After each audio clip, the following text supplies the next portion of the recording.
Let's quickly walk through how to change a filter in your Fuel Proof Fuelstore Bunded diesel tank. So first, grab the filter ball spanner included and loosen the transparent ball.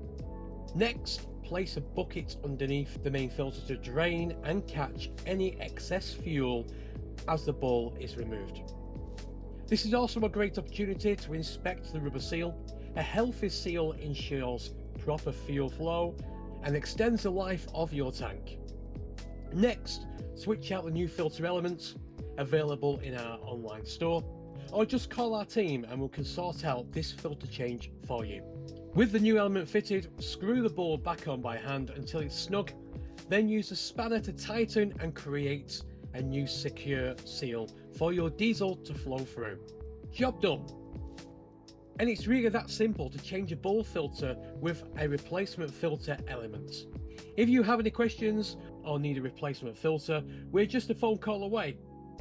Call us on 01524 850 685 or simply send us an email at servicing@fuelproof.co.uk.